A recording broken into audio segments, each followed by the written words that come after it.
Buenas tardes, doctor. ¿Qué tal? Buenas tardes.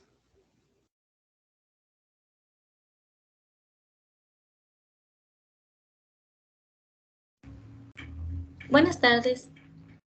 Buenas tardes.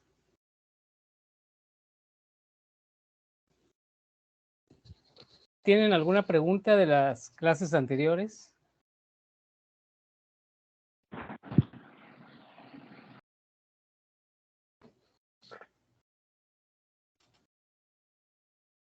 Buenas tardes, doctor. No por ahora. ¿Qué tal? Buenas tardes. De hemorragia, del diagnóstico.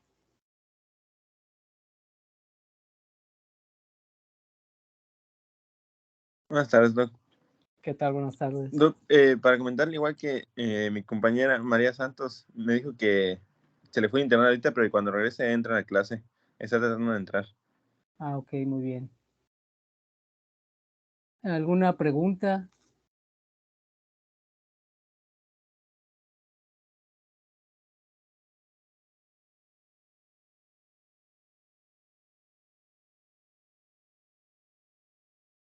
¿Ya podrían hacer un diagnóstico de una hemorragia obstétrica?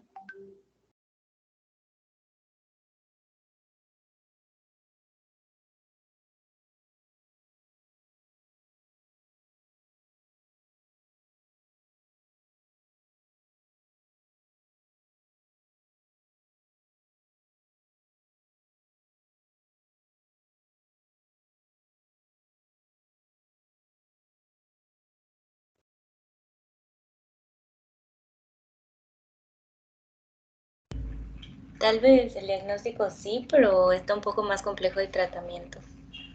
¿Sí?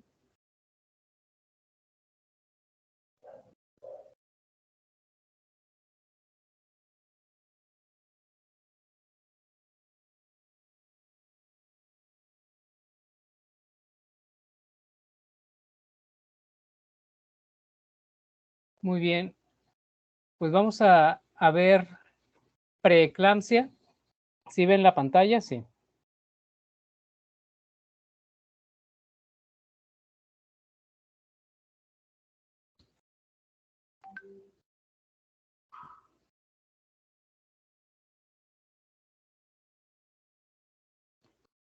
Muy bien. Entonces, la preeclampsia es una de las enfermedades más importantes porque causa la muerte de la mamá. Y todo está orientado, todas las investigaciones están orientadas, tal vez ya no tanto al tratamiento, sino al diagnóstico temprano, a ver qué moléculas son las que están alteradas para detectarla en una paciente específica e iniciar un tratamiento o una profilaxis desde un inicio. Sin embargo, pues aún sigue siendo una de las causas más frecuentes de mortalidad materno y fetal. Entonces va a ser un trastorno relacionado con el embarazo. En ningún otro ser vivo de mamífero existe la preeclampsia, únicamente en el humano, que afecta entre el 3 y el 4% de los embarazos. Entonces, de 100 mujeres o de 10 mujeres, 3 pacientes van a tener preeclampsia, 3 o 4. Entonces es mucho el porcentaje, aunque es poco, realmente para la tasa de nacimientos que hay es mucho. Y es una causa de mayor morbilidad y mortalidad materno y fetal. Esta es la última semana, la que está corriendo, bueno, la que terminó. Esa es la razón de muerte materna. Entonces sigue siendo el COVID la primera causa de muerte, abajo el COVID-19 con el virus no identificado o neumonías atípicas, y el tercer lugar con un 12.8% de las muertes es la preeclampsia o los trastornos hipertensivos, y como ven el cuarto lugar son la hemorragia, y aquí ya cayó al quinto lugar las enfermedades respiratorias que complican el embarazo.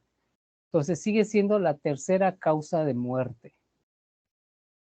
La preeclampsia va a ser un síndrome porque va a tener muchos signos, va a tener muchos síntomas. Es específico y está relacionado con datos clínicos heterogéneos. ¿Por qué? Porque va a afectar el endotelio y el endotelio va a estar en todas partes del cuerpo. Entonces puede tener una cefalea, puede tener edema agudo pulmonar, o sea, puede tener muchos datos clínicos, donde la patogénesis puede variar en mujeres con varios factores de riesgo preexistentes y pueden afectar a todos los órganos.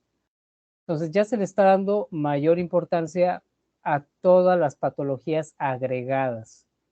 ¿Por qué? Porque muchas van a compartir datos epidemiológicos y datos o carga genética, diabetes, hipertensión, síndrome metabólico. La preeclampsia se va a definir como la hipertensión arterial después de la semana 20 de gestación y la hipertensión se define como una presión sanguínea sistólica, la hipertensión nada más, entre 140 de diastólica y 90 o ambas.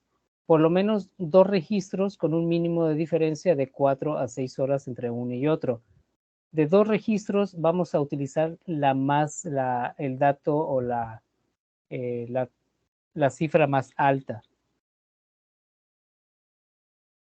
Entonces, como si ustedes van a recordar que el útero es un órgano pélvico que va a estar irrigado por la arteria uterina, que es rama de la arteria ilíaca interna, con un 80% del flujo sanguíneo, y arterias ováricas con un 20% del flujo sanguíneo. Si nosotros hacemos una sección del miometrio, vamos a tener toda la circulación que va a penetrar al miometrio hasta el endometrio. El endometrio entonces va a ser la parte de adentro del útero y el miometrio la parte externa. Entonces aquí van a pasar la arteria uterina, va a dar ramas y se van a transformar en arterias arcuatas. Estas van a penetrar el miometrio y se van a llamar arterias radiales. Van a ingresar al endometrio, que es la parte más interna del útero, y van a dar ramas basales y espirales. Espirales porque tiene forma de sacacorchos.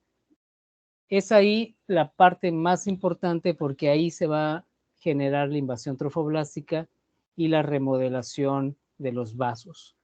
Entonces, si hacemos un corte, pues aquí es la arteria uterina, parte lateral del útero, da sus ramas, da la rama ovárica, y si nosotros hacemos una sección del miometrio, la parte de adentro va a ser el endometrio, entonces vamos a tener las arterias espirales, las radiales y las arcuatas, que son las más superficiales, y van a continuar con la arteria uterina. Entonces la sangre del útero es suministrada por las arterias uterinas en el 80%, o en un 80% de la sangre va a llegar por las arterias uterinas, derivadas de las arterias ilíacas internas, que son las hipogástricas, que vimos ayer que se pueden ligar, y unidas a un suministro de la sangre de la arteria ovárica, que va a proporcionar el 20%. De la arteria uterina hacia las ramas arcuatas, que va a ser la primera rama superficial, pero ya dentro del miometrio, que posteriormente van a pasar a las arterias radiales y continúan con las arterias espirales y llegan hasta la capa funcional del miometrio. Entonces, las arterias que van a estar más en contacto con el miometrio o con el trofoblasto van a ser las arterias espirales.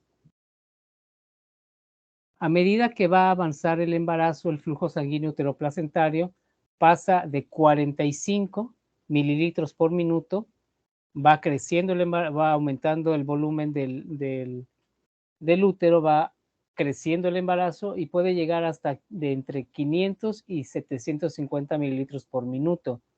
Eso es muy importante porque ese sangrado va a ser necesario junto con la hemodilución, con el aumento del volumen cardíaco, para que llegue hasta el producto y pase todo el espacio intervelloso hasta el cordón umbilical y hasta el producto. Y tiene importancia también cuando manejamos la hemorragia obstétrica. Y aquí es donde va la importancia de la remodelación de las arterias uterinas. Esas arterias espirales, que son las arterias más internas o más profundas del miometrio, van a dar o van a ocupar el 50 a 100 milímetros de diámetro.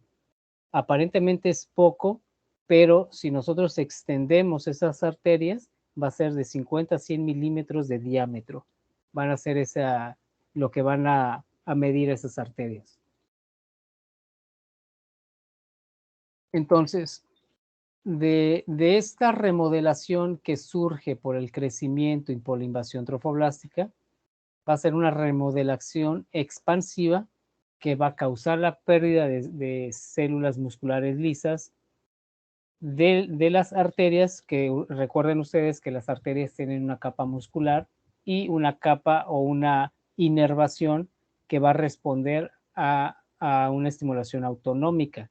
Entonces, la remodelación en el embarazo normal va a quitar esa capa muscular y va a hacer que esa inervación no responda a las estimulaciones autonómicas. Entonces, las arterias van a ser de alto flujo con poca resistencia. Esto tiene importancia porque si conocemos, bueno, los estudios que analizaron fueron estos y se dieron cuenta que la aspirina, si se daba antes de la semana 12, entre la semana 12 y 16, mejoraba la remodelación vascular con una mejoría en la invasión trofoblástica endovascular. Entonces, en la preeclampsia lo que pasa es que no se elimina la capa muscular y quedan zonas que van a responder a una estimulación autonómica y que va a tener contracción. Entonces va a haber poco flujo y alta resistencia. Esa va a ser lo anormal en la preeclampsia. Y en el embarazo normal es poca resistencia con alto flujo. Entonces, regresando a esta imagen, todos estos estadios van a estar en la porción de las arterias espirales. ¿Por qué? Porque van a estar más en contacto con el endometrio y es donde va a implantarse el embrión o el huevo y por consiguiente pues va a haber la invasión trofoblástica. Entonces va a haber un estadio 1, un estadio 2, un estadio 3, un estadio 4 y un estadio 5. Antes se llamaba primera y segunda oleada. Aún continúa como que esa diferencia entre los estadios, pero ya se está dando más difusión a utilizar los 5 estadios. El proceso de remodelación de las arterias espirales fisiológicas se dividió en 5 etapas por Pignenborg. Entonces, dejamos atrás la clasificación que decía primera y segunda oleada y nos vamos con la división por etapas de Pignenborg. Entonces, aquí en el embarazo normal vemos la adventicia del vaso, el lumen o la luz del vaso, y entre la adventicia y el volumen vamos a tener el músculo liso vascular y el endotelio. Todo ese endotelio es lo que afecta la preeclampsia. En la etapa 1 se va a llamar de remodelación vascular temprana asociado a la decidua. La decidua pues es la invasión del trofoblasto. Entonces la etapa 1 es la remodelación. Va a haber una remodelación vascular. Este va a consistir en una vacuolización endotelial. Vacuolización, se van a formar vacuolas en el endotelio. Se va a hinchar las fibras musculares, así como se ven, ya hinchadas, gordas. Y la remodelación vascular inicial se produce en ausencia de invasión del trofoblasto. Entonces, esas van a ser las primeras etapas del embarazo. No existe aún una invasión trofoblástica, sino va a haber cambios previos a la invasión trofoblástica y esos cambios van a ser vacuolización endotelial e hinchazón de las fibras musculares. Entonces, como ven aquí prácticamente es lo mismo, todavía tiene fibras musculares, pero se están hinchando, se están disgregando, se están separando y el endotelio lo único que va a empezar a hacer vacuolas. La invasión del tejido estromal y perivascular por el trofoblasto intersticial se asocia con una mayor desorganización de esta capa, de la capa muscular lisa. Entonces, la primera etapa es una etapa previa a la invasión del trofoblasto. Es una preparación. La etapa 2, aquí ya empiezan a haber más cambios. Los trofoblastos intersticiales, esos van a ser trofoblastos. Eso ya va a ser la invasión trofoblástica. En este caso, el trofoblasto intersticial invade el tejido del estroma y perivascular e induce una mayor desorganización del músculo liso. Entonces, este trofoblasto intersticial invade el tejido estromal y perivascular y empieza a alterar o a desorganizar ya las fibras musculares. Entonces, como vemos aquí, aquí están hinchadas, pero de alguna manera están organizadas. Entonces, aquí ya empieza a haber una desorganización del músculo liso vascular y debilitamiento de la lámina elástica de las arterias. Entonces, aquí se empieza el proceso de eliminación de la capa muscular. Se desorganiza y se debilita. ¿Tienen alguna pregunta hasta aquí?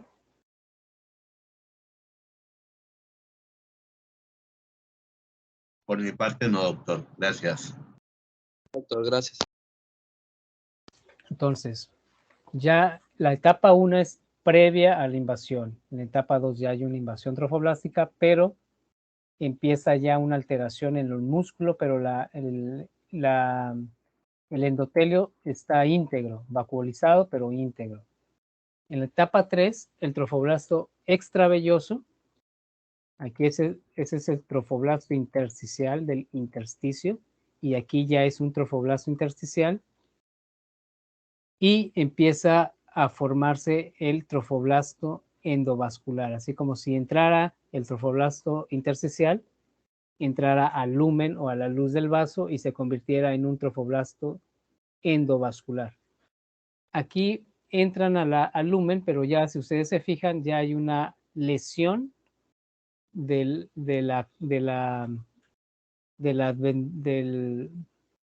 esta capa del endotelio. Entonces aquí el endotelio está íntegro, no pueden pasar el trofoblasto intersticial, y aquí este trofoblasto intersticial lesiona esta capa, penetra la luz del vaso y se convierte en un trofoblasto endovascular. Aquí todavía las capas están disgregadas, pero aún hay tejido muscular. Entonces sí ven la diferencia, ¿no?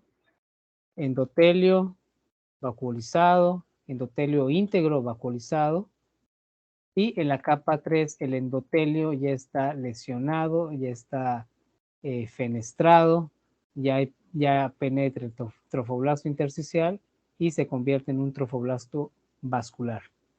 Esa es la etapa 3.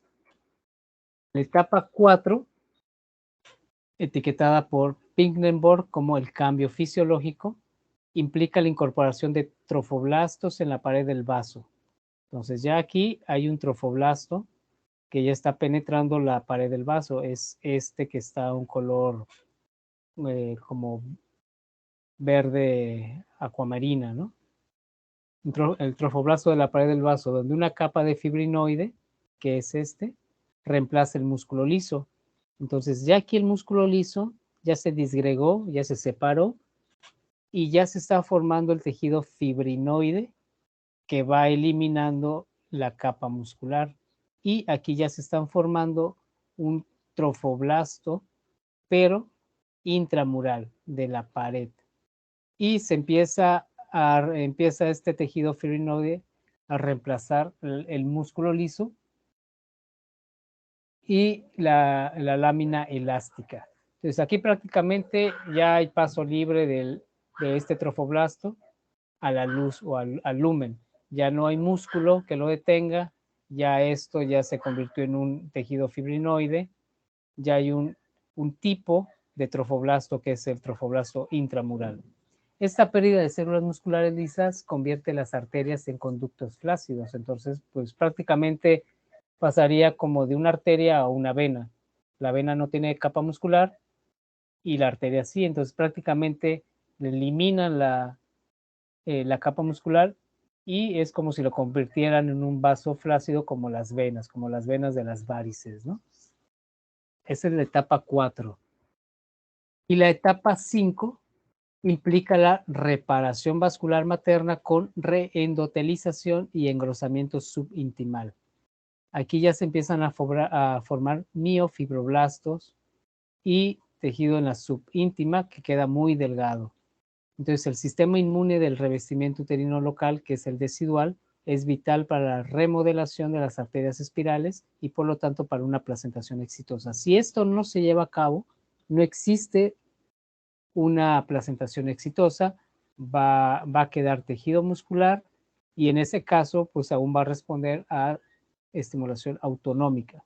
Entonces, aquí está la adventicia, está el trofoblasto, ya no hay músculo, ya hay tejido fibrinoide y hay miofibroblastos y la capa subíntima queda muy adelgazada y se regenera el endotelio otra vez. Cada vez hay más pruebas de la función de las células NK deciduales y de las células T, incluidas las células T reguladoras. Acuérdense de TREX, son células T reguladoras que las vamos a ver tanto en la preeclampsia como en el aborto, en la facilitación de la remodelación de la arteria espiral uteroplacentaria. Entonces, prácticamente aquí queda otra vez restituido todo, pero ya en otras condiciones. Ya hay miofibroblastos que antes estaba la capa muscular, se regeneró el endotelio, pero es un endotelio distinto, un endotelio diferente al previo. Y esta capa de la capa subíntima que debe de estar en el tejido normal, aquí se vuelve muy delgado. ¿Alguna pregunta aquí?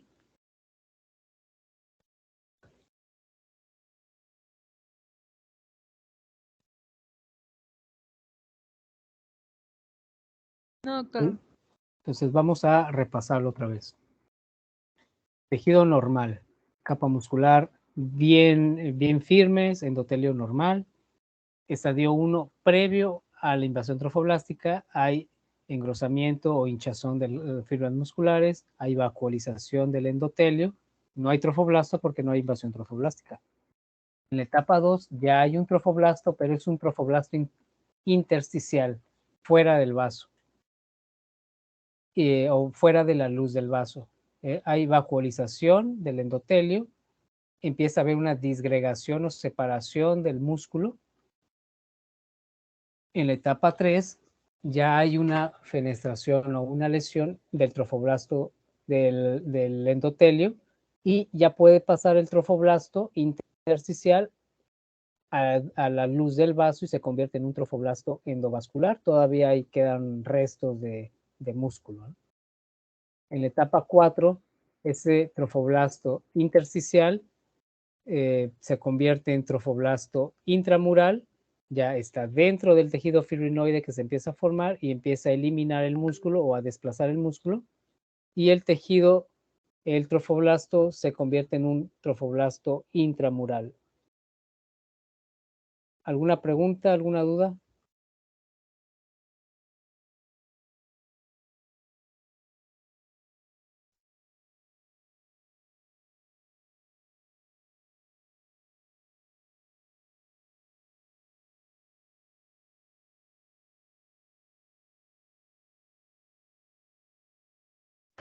Por el momento no, doctor.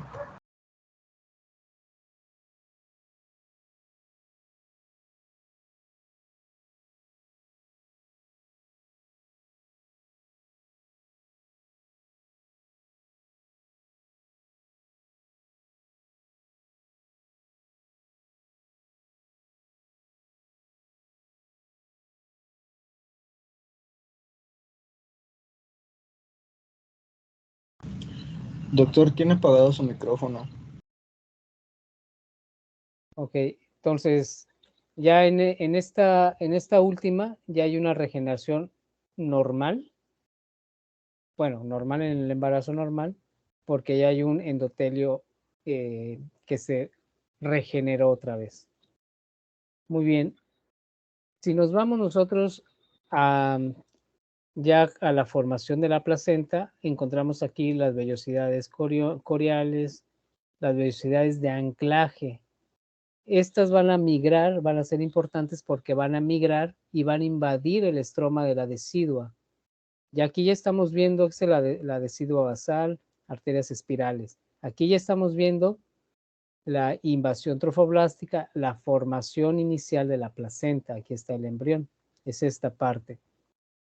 Entonces, las vellosidades de anclaje invaden el estroma, van a separar el trofoblasto extravelloso e invaden las arterias espirales uterinas y son especiales en el sentido de que solo expresan antígeno de leucocito humano HLA-C. Y esto va a estimular una tolerancia inmunológica. Sin esta tolerancia inmunológica, pues vienen en ruptura de membranas y los abortos y la preeclampsia. Entonces tiene que adaptarse la madre a esas células. Este es en la semana 12 y va a existir toda esta cascada de remodelación. Entonces, las células del estroma se ensanchan y refuerzan el diámetro de las paredes de los vasos. Las células del trofoblasto extravelloso cambian de un fenotipo epitelial a uno endotelial en un proceso denominado pseudovasculogénesis o mimetismo vascular. Entonces aquí no es que se formen vasos nuevos, sino que va a haber una pseudovasculogénesis que van a simular vasos nuevos dentro ya de la invasión trofoblástica. Acuérdense que las células del trofoblasto es lo que va a penetrar del trofoblasto al endometrio, lo que va a dar o lo que va a formar la placenta. Entonces ya no van a ser células epiteliales, sino ya células endoteliales, similar a una formación de vasos, pero no van a ser vasos, van a ser pseudovasculogénesis o mimetismo vascular. Esta invasión endovascular del trofoblasto es más superficial que los embarazos normotensivos. Entonces, va a existir una mala invasión trofoblástica con una mala invasión endovascular del trofoblasto. Entonces, en embarazos normales va a ser más profunda y en embarazos con preeclampsia va a ser más superficial. Superficial me refiero a qué tan profundo de la arteria espiral se realiza esta invasión trofoblástica. Por ejemplo, de todo el vaso espiral que penetra el endometrio, qué tan profundo va a estar.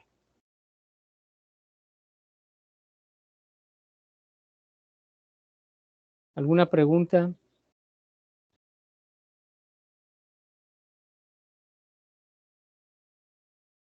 Entonces, si estas arterias que son invadidas por el trofoblasto, si no existe una tolerancia inmunológica, va a haber, con la tolerancia inmunológica va a haber una activación de las células T y de la formación de los TREX, que es lo que habíamos dicho. Si esos TREX es inhibido, entonces va a haber una reducción de la adaptación vascular materna y por consiguiente preeclampsia y aborto espontáneo.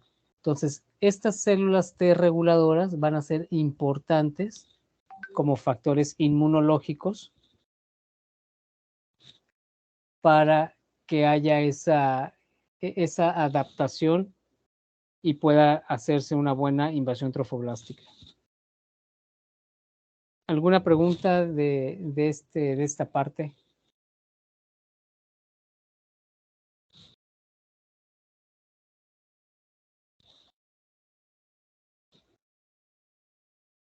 Entonces, si nosotros, ¿no? Ok, si nosotros vemos el proceso de remodelación, va a estar así.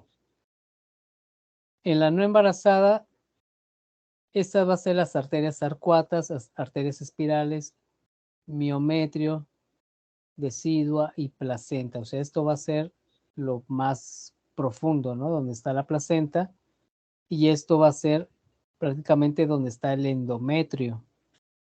Entonces, en las pacientes embarazadas vemos estas arterias como sacacorchos, que son las arterias espirales, de forma normal, ¿no? Tienen su músculo, etcétera. En la preeclampsia, esa es la profundidad. ¿Qué tan profundo va a ser la invasión trofoblástica? Esta va a ser la arteria espiral y la decidua. Esto va a ser la decidua que antiguamente era el endometrio. Con la invasión trofoblástica, ese endometrio se convierte en deciduo. Entonces, la invasión trofoblástica tiene que ver qué tan profundo es la invasión. En embarazos normales, esa invasión va a ser profunda y en embarazos con preeclampsia va a ser más superficial. Entonces, en la preeclampsia vemos cómo la invasión trofoblástica es menos profunda que el embarazo normal. Todavía hay muchas células musculares, por lo tanto es un vaso que está contraído todavía, que todavía tiene respuesta a estímulos autonómicos. Y aquí vemos en el embarazo normal células inmunitarias, hay menos células musculares, por lo tanto es un vaso más flácido, más grande, más dilatado, que va a tener mayor flujo sanguíneo, poca resistencia, pero va a estar más profundo la decidua, llegando parte al miometrio. Y aquí va a ser lo mismo, toda la adventicia y cómo las células van penetrando al sistema endovascular, que es la etapa de invasión trofoblástica.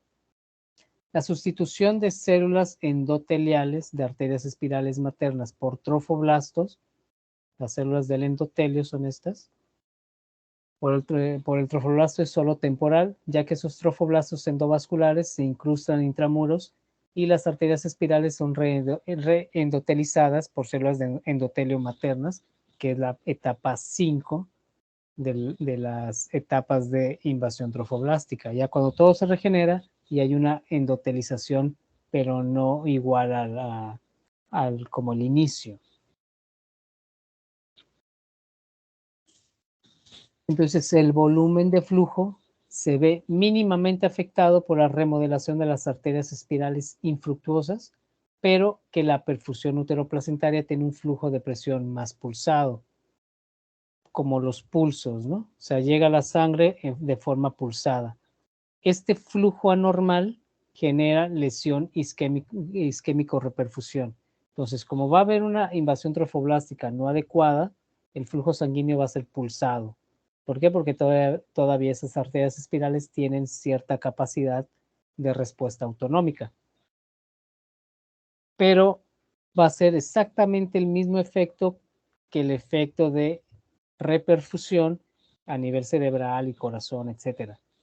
Llega la sangre, luego ya no llega, hay isquemia, luego llega con el otro pulso, hay reperfusión, luego isquemia, reperfusión, y activa el estrés oxidativo placentario, como una hipoxia crónica.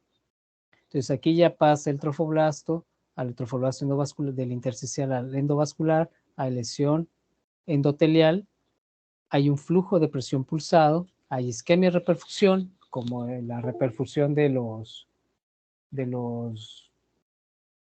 vasos del cerebro y todo eso. Y hay liberación de los factores placentarios inflamatorios. Entonces, ¿qué es lo que va a pasar aquí? Entonces, ya vimos, hay etapas, en la etapa de invasión trofoblástica inadecuada, pasa el trofoblasto intersticial a endovascular, hay un flujo pulsado, isquemia reperfusión, activación del estrés oxidativo, liberación de factores placentarios inflamatorios y median una respuesta inflamatoria excesiva materna. Hay una disfunción endotelial aquí. ¿Por qué? Porque no hay esa regeneración, ¿no? Hay una inflamación vascular generalizada y una vasculopatía decidual. Ahí existe una aterosis, así como las aterosis de las arterias del corazón con el colesterol, exactamente igual. Y hay microvesículas citotrofoblásticas y factores angiogénicos que habíamos visto que cambia de un epitelio a otro, como una pseudo angiogénesis o una mimetismo vascular. Eso lo van a hacer los factores angiogénicos. Y va a existir unas proteínas específicas de la placenta, ARN mensajero y microARN al endotelio. Va a haber unos factores angiogénicos y unos factores angiogénicos que vamos a ver que van a servir de diagnóstico para la preeclampsia. ¿Alguna pregunta?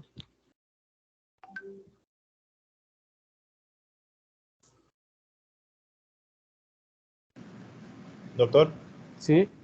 entonces nada más para recalcar, básicamente el cuerpo va a responder a este estrés oxidativo y la isquemia intentando formarse más vasos sanguíneos, Exacto. porque Muy bien. estos factores angiogénicos me imagino que actúan formando más vasos, ¿no? Para pues disminuir este estrés y isquemia. Exacto, así es. Solo que en la preeclampsia es mayor, va a ser pulsado. Entonces, eso va a generar estrés oxidativo y que se liberen factores placentarios, óxido nítrico, etc. Entonces, todo esto únicamente va a ser una teoría que es la de la isquemia placentaria.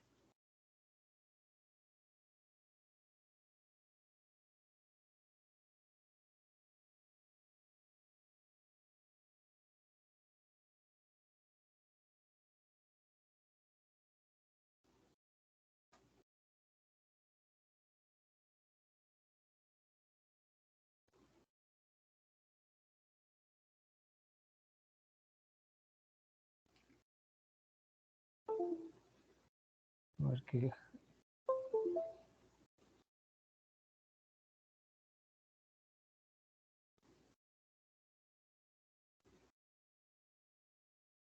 Se trabó aquí.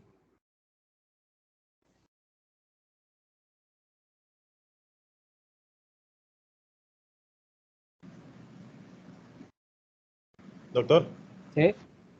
tengo una duda mientras se componga. ¿En qué momento exactamente? Digamos que la preeclampsia tampoco, pues es una condición que puede ser crónica, ¿no? Puede durar pues todo lo que es el segundo hasta el tercer trimestre y en algunos casos pasa prácticamente desapercibido, ¿no? Y entonces, ¿cuándo sería el caso en que la preeclampsia produce lo que eso desencadena o lo que es un aborto como tal? El aborto prácticamente son los mismos factores, porque hay TREX que están disminuidos, hay isquemia, pero la principal muerte fetal en la preeclampsia va a ser la insuficiencia placentaria, o sea, no va a llegar prácticamente mucha sangre a la placenta, el producto empieza como si estuviera en un estado de choque, hasta que le es insuficiente mantener esa distribución de flujo sanguíneo, principalmente va al cerebro, al corazón, pero cuando ya no puede soportar eso, empiezan a disminuir movimientos, empieza la bradicardia y se mueren. ¿Por qué? Porque es tanta la resistencia que ejercen esos vasos que no llega suficiente oxígeno. Entonces es una hipoxia fetal crónica. Entonces va a haber una preeclampsia de inicio temprano, una preeclampsia de inicio tardío, pero cuando es temprano es más difícil porque son productos muy pequeños. Entonces va a llegar el momento en que es tanta la isquemia que ese producto ya no lo puede soportar y empiezan a tener ya alteraciones en la frecuencia cardíaca, en los movimientos, etcétera, y son muertes fetales o óbitos o partos pretérmino o que se tenga que operar antes de tiempo. pero principalmente es la isquemia fetal. Muy bien, entonces, ya que pasa todo eso, se van a ver células espumosas llenas de lípido subendotelial en la CD68, que prácticamente son las células como las células espumosas de las arterias coronarias, igualito. Son productos de un estrés inflamatorio típicamente de la íntima, igual que en las arterias coronarias, y son características de las primeras etapas de la aterosclerosis. Eso quiere decir que sí existe aterosclerosis en las arterias espirales, igual que en las arterias coronarias. Esa aterosis aguda en las puntas en la decidua basal suelen ser focales, se pueden encontrar en la decidua parietal. Entonces va a haber una trombosis arterial local, una isquemia o infartos, y eso es causa también de muertes fetales. Hay pequeños infartos placentarios y eso genera pues obviamente un mal flujo sanguíneo. Esa trombosis arterial local se queda en las arterias espirales. Y todo esto lo desencadenan los macrófagos, células musculares lisas. Ya en la parte de la decidua, que es la parte importante, viene todo el flujo laminar alterado, inflamación decidual, estrés inflamatorio y se repite todo el proceso. La tasa de aterosis es del 10 al 52% en la preeclampsia y de 0.4 a 11% en los embarazos normales. Entonces, aparte de la insuficiencia placentaria o de la isquemia placentaria, hay una aterosis.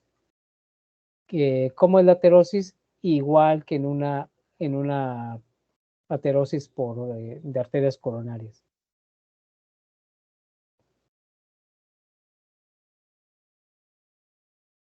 En este modelo del 2014, la aterosis tanto es una consecuencia como un resultado. ¿Por qué? Porque existe una isquemia placentaria, que es lo que habíamos visto, y las anomalías del desarrollo incluyen el fracaso de la formación fisiológica de las arterias espirales, que se caracteriza por un diámetro estrecho, retención del músculo de la parte media de la pared del vaso. Entonces, en este modelo placentario, son etapa 1, estadio 2, estadio 3, estadio 4 y estadio 5.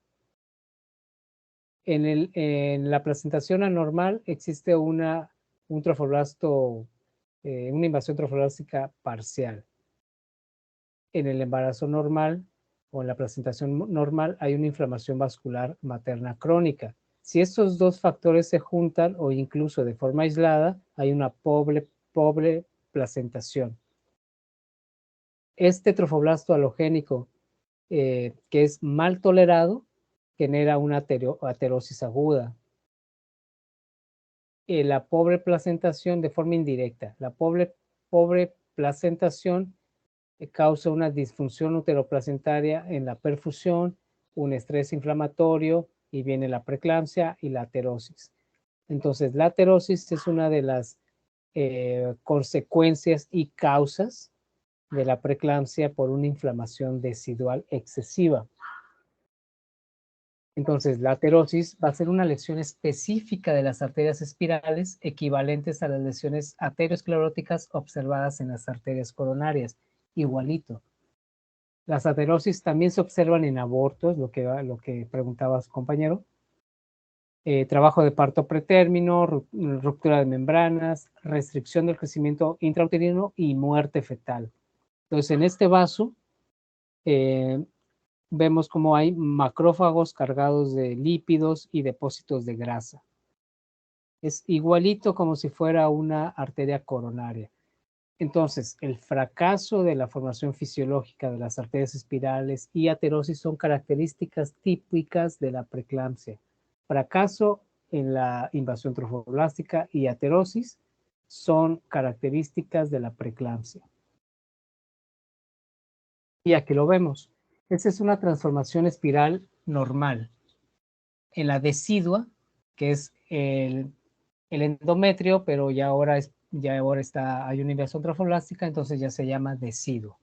En la deciduo existe los vasos que ya están, los vasos espirales que están dilatados. En el miometrio están las arterias basales y radiales.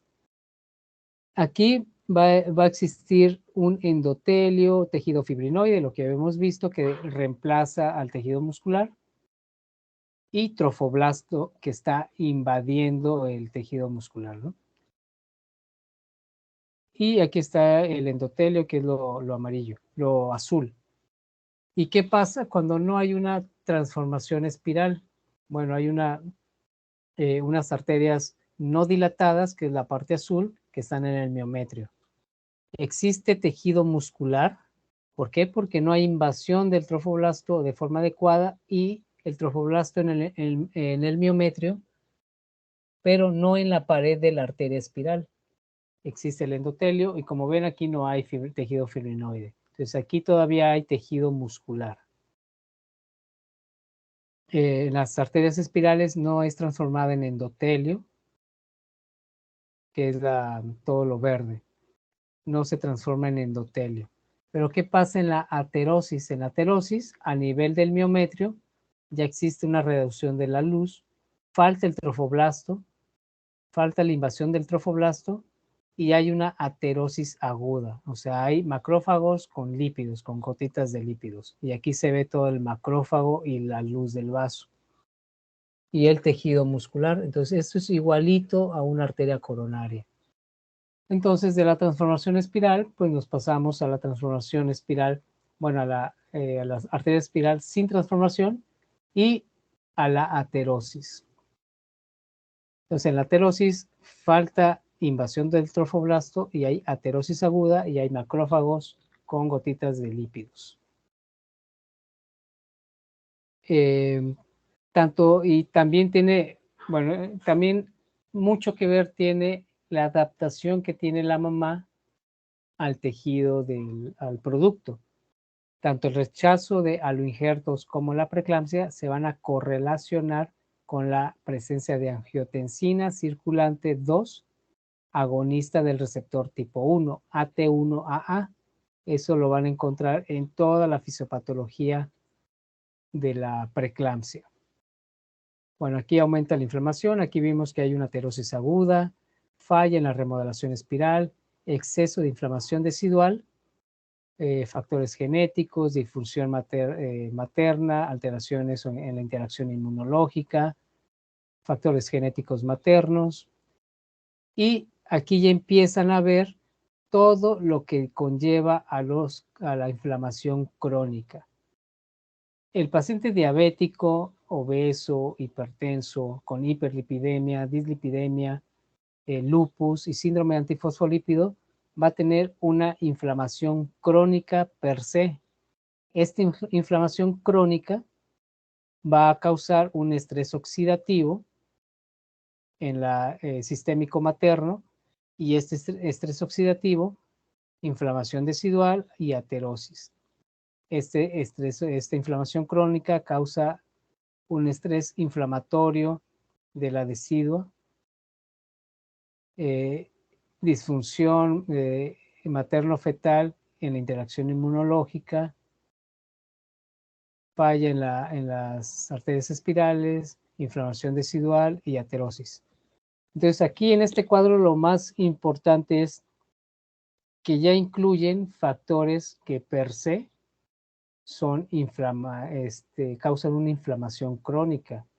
Entonces, pacientes diabéticos siempre van a tener una inflamación crónica. Entonces, si nosotros tenemos una paciente diabética, es una paciente de alto riesgo para preeclampsia porque va a estar con una inflamación crónica que va a llevar un exceso de inflamación decidual y vamos a suponer ya que va a tener una aterosis aguda. Y como vimos, la aterosis más la falla o la isquemia placentaria son características de la preeclampsia. Entonces, existe en el ADCIDO una regulación de 5 veces superior de la expresión del receptor de angiotensina 2 tipo 1 en la preeclampsia. Es por eso que el COVID afectó a muchos pacientes hipertensos y daban síntomas muy similares a la preeclampsia, porque actúan sobre la angiotensina 2 que está sobreexpresada en las pacientes con preeclampsia. Entonces, toda esta inflamación crónica ya está muy bien estudiada, incluso en las guías de práctica clínica de aquí de México, ya son hipertensión o preeclampsia con comorbilidades, diabetes, obesidad, etcétera. ¿Por qué? Porque se ha estudiado esta relación entre todas las enfermedades que producen una inflamación crónica con la preeclampsia. Y, por ejemplo, la diabetes mellitus preexistente también se vinculó con el desarrollo de preeclampsia según unas revisiones sistemáticas. Se considera que la diabetes está fuertemente relacionada con la preeclampsia de aparición tardía en lugar de aparición temprana. ¿Por qué? Porque causa una inflamación crónica y estrés oxidativo sistémico materno. En conjunto, la evidencia sugiere una relación causal, o sea, qué es lo que causa, entre la diabetes gestacional y la preeclampsia, dada la consistencia de la asociación, la relación temporal y la eficacia de las intervenciones como la insulina y la metformina para reducir la tasa de preeclampsia. Entonces, si la paciente es diabética y lleva tratamiento con metformina o insulina, esa inflamación se reduce y el riesgo de preeclampsia se reduce. La mayoría de los estudios informan que la obesidad también predispone principalmente a la preeclampsia de inicio tardío. Entonces vemos que la diabetes está relacionada con la preeclampsia, la obesidad, la hipertensión, la hiperlipidemia, la dislipidemia, el lupus y el síndrome antifosfolípidos.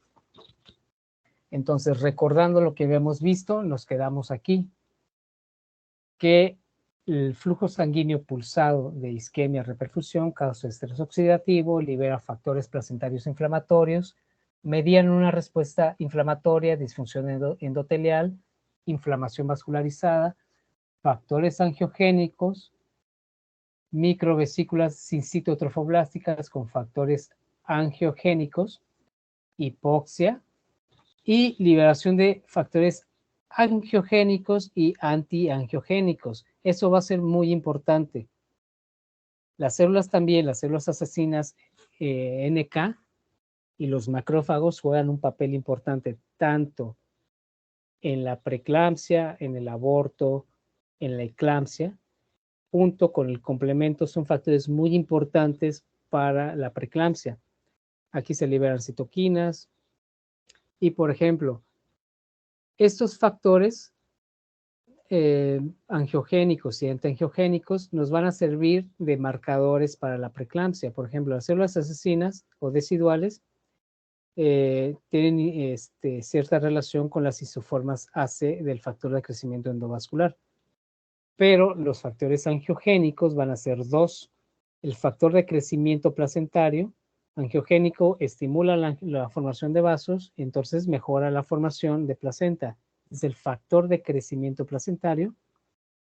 La isoforma A y C del factor de crecimiento endotelial vascular, o sea, ayuda a que haya endotelio vascular.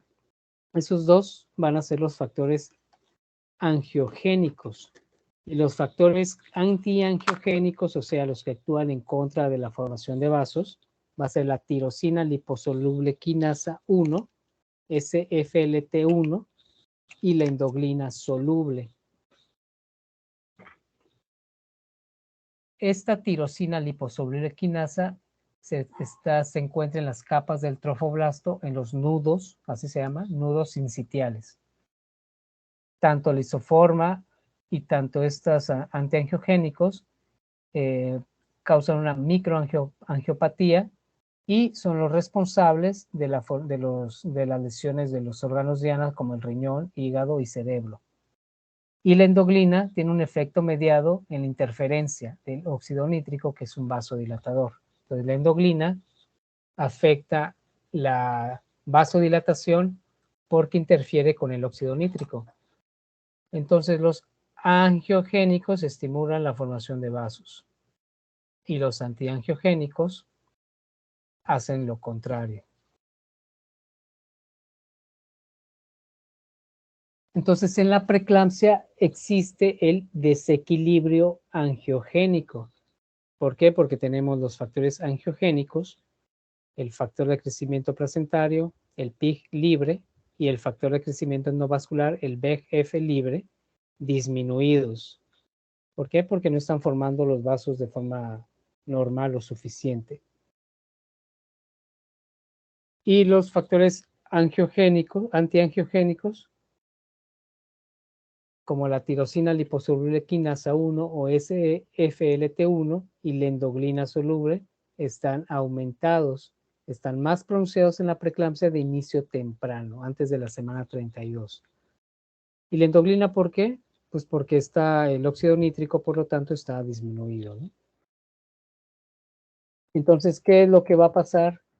El SFLT1, que como recordamos, es la tirosina liposoluble quinasa 1, que es un factor antiangiogénico, deteriora la salud endotelial vascular al unirse con el factor de crecimiento endotelial vascular y el factor de crecimiento placentario. Eso se los tienen que aprender de memoria. Estos van a estar circulantes e inhiben sus acciones mitogénicas y homeostáticas en las células endoteliales. Entonces, este es el endotelio salo, vasodilatación. Aquí tenemos el SFLT1 como receptor, el VEC-FR1 como receptor y se complementa con el VEC y el PIG. La interferencia de la señalización de óxido nítrico y el aumento de la sensibilidad endogénica de la angiotensina, eso es lo que pasa. Entonces hay liberación de factores de crecimiento angiogénico porque aquí es lo normal. Aquí lo que quiere hacer es mejorar la formación de vasos o la vasculogénesis. Entonces el factor de crecimiento endotelial vascular se va a unir con el factor de crecimiento endovascular receptor 1, este con este, que sería este. Y el PIG, que es el factor de crecimiento placentario, se va a unir con el factor de formación de, con la tirosina liposoluble quinasa, no con el factor de crecimiento placentario. Y esos van a ser los receptores normales, porque van a estimular la vasodilatación y el endotelio. Pero, ¿qué va a pasar aquí? Cuando existe hipoxia y liberadores de factores angiogénicos y procoagulantes, es que el VEG, se va a unir al receptor del factor de crecimiento endotelial, pero va a existir una disfunción endotelial. Y el PIG ya no va a tener receptor, entonces va a haber una vasoconstricción porque ya no se van a formar estos receptores. Y esto va a generar una hipoxia crónica. ¿Alguna pregunta?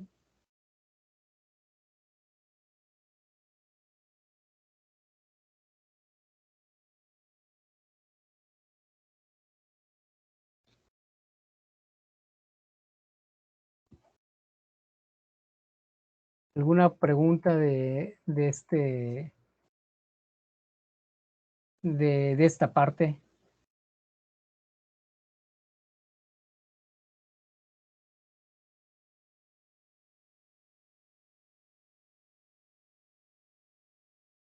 ¿Ninguna? Entonces aquí ya no hay receptor, ya este receptor pues ya no sirve, ya no tiene ninguna función, porque ya captó a estos dos, pero no tienen función.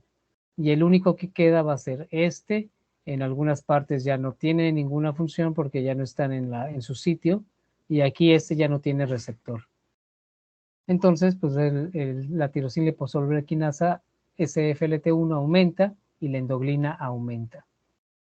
Ese es el factor soluble y ese es el receptor. Entonces el receptor existe, pero el factor soluble ya no tiene, ya se unió a otro receptor. Entonces, ¿por qué esto es importante? Porque esos son biomarcadores que nos ayudan al diagnóstico y al pronóstico.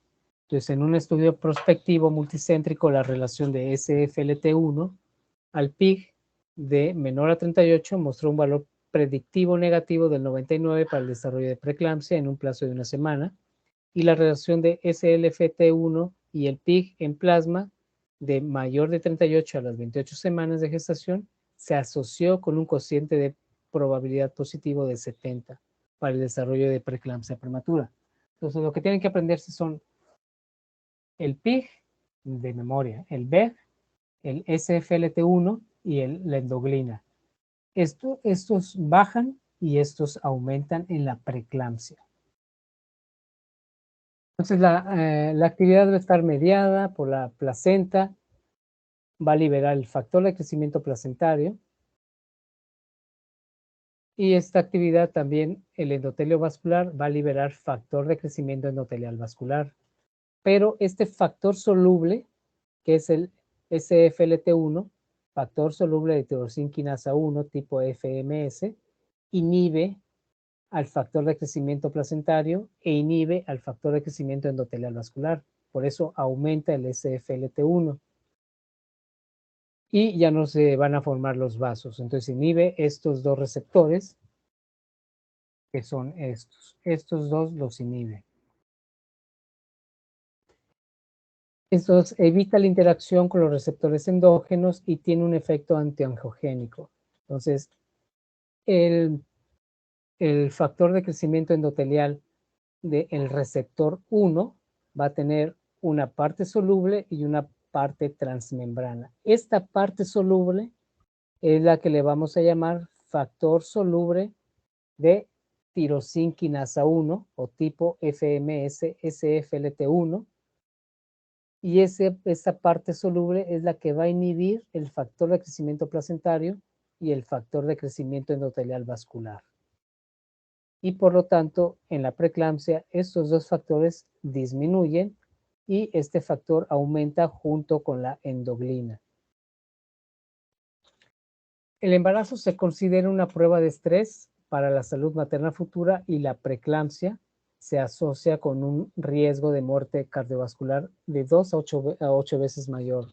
Eso quiere decir que si la paciente tiene preeclampsia en un embarazo, el riesgo de que muera por muerte cardiovascular se aumenta de 2 a 8 veces más que la paciente que no lo presentó. Presenta un perfil de riesgo cardiovascular a los 7 meses. Esa paciente que tiene preeclampsia, si no le damos seguimiento, puede desencadenar hipertensión crónica en un lapso de 7 meses. ¿Por qué? Porque tiene un riesgo cardiovascular mayor.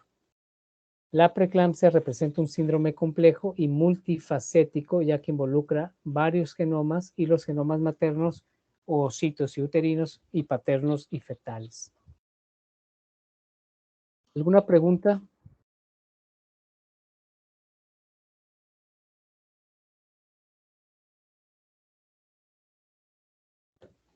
¿Sí les quedó un poco claro o está complicado?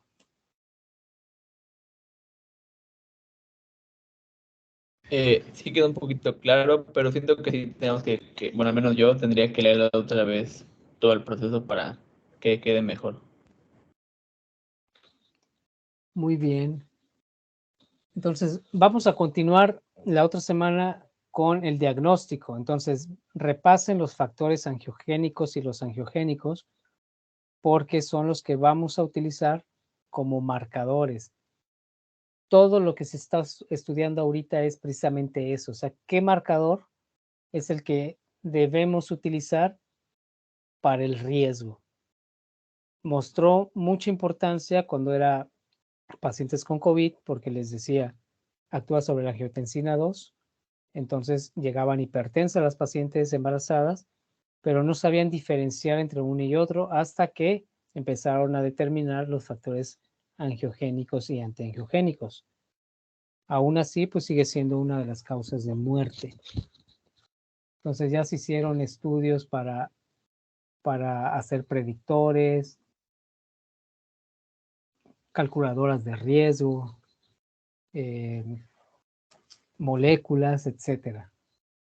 Entonces repasen estos factores y lo vamos a revisar el martes. Vamos a revisar ya el diagnóstico. Va a ser desde la toma de tensión arterial hasta el uso de los factores angiogénicos. ¿Sale? Sí, doctor. Sí, está bien. Doctor, gracias. Muy bien, nos vemos el martes. Hasta el martes, doctor. Buenas tardes. Buenas Hasta el tardes. martes, todos. Buenas tardes.